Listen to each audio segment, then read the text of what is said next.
શિક્ષક બદલીની પ્રક્રિયા ઘણીવાર થોડી જટિલ લાગતી હોય છે, ખરું ને?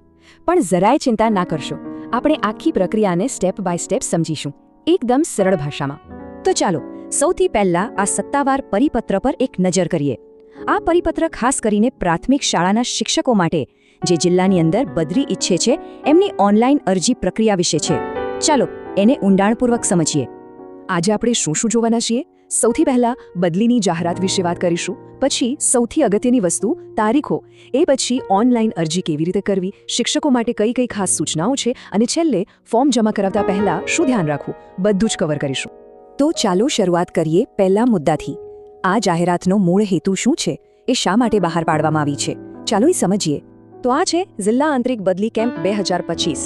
સીધા શબ્દોમાં કહીએ તો આ એક ઓફિશિયલ ઓનલાઈન સિસ્ટમ છે જે શિક્ષકો પોતાના જ જિલ્લામાં એક જગ્યાએથી બીજી જગ્યાએ બદલી કરાવવા માંગે છે તેમના માટે આખી પ્રક્રિયાને મેનેજ કરવા માટે આ સિસ્ટમ બનાવવામાં આવી છે. અને હા, એક બહુ જ મહત્વની વાત, આ જે આખી પ્રક્રિયા છે ને એ જિલ્લાના બધા જ પ્રાથમિક શિક્ષકો અને તેમના જે શાસનાધિકારીઓ છે એ બધાને લાગુ પડે છે, એટલે કે આ સૂચનાઓનું પાલન સૌએ કરવાનું રહેશે. ચાલો હવે આવીએ સૌથી અગત્યના ભાગ પર, અને એ છે તારીખો.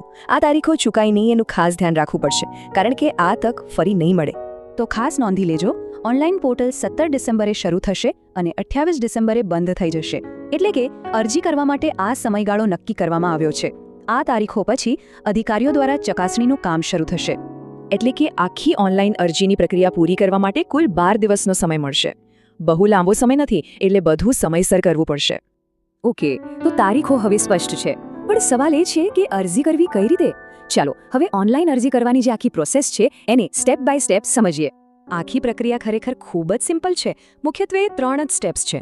સૌથી પહેલાં બધી વિગતો ચોકસાઈથી ફોર્મમાં ભરવાની, પછી સેવ અને નેક્સ્ટ બટન પર ક્લિક કરવાનું, અને છેલ્લે ભરેલા ફોર્મની પ્રિન્ટ કાઢી લેવાની. બસ આટલું જ.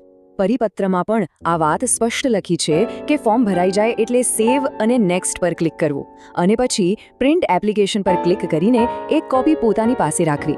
આ બહુ જરૂરી છે. હવે અરજી કરતી વખતે કોઈ ભૂલ ન થાય અને આખી પ્રક્રિયા એકદમ સરળતાથી પાર પડે એના માટે પરિપત્રમાં શિક્ષકો માટે કેટલીક ખાસ ગાઈડલાઇન્સ આપવામાં આવી છે. ચાલો એના પર પણ એક નજર કરી લઈએ. જુઓ, આ જે સૂચનાઓ છે એ સીધી ઓફિશિયલ ડોક્યુમેન્ટમાંથી જ લેવામાં આવી છે.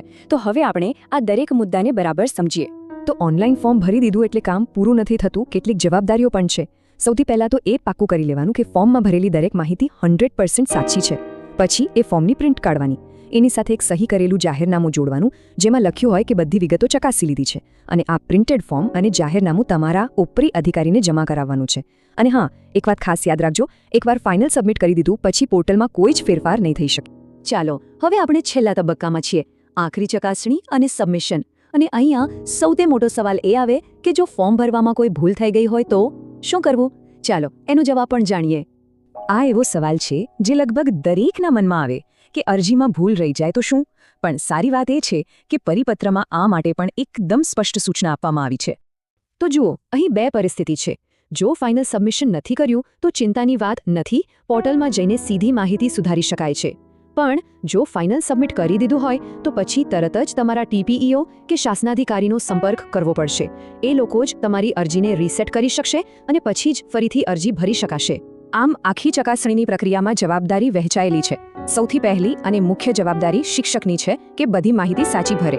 એ પછી TPO કે શાસનાધિકારી એ હાર્ડ કોપીને ઓનલાઈન ડેટા સાથે મેચ કરશે, અને છેલ્લે DPO કે AO આખી માહિતીની ચોકસાઈ અને અખંડિતતાની ખાતરી કરશે. એટલે કે દરેક સ્તરે ચકાસણી થશે. તો છેલ્લો અને સૌથી અગત્યનો સવાલ, શું 28મી ડિસેમ્બરની ડેડલાઇન માટે બધી તૈયારીઓ થઈ ગઈ છે? છાપેલી અરજી અને સહી કરેલું જાહેરનામું તૈયાર છે? યાદ રાખજો, આ પ્રક્રિયામાં સમયસર અને સાચી તૈયારી જ સફળતાની ચાવી છે.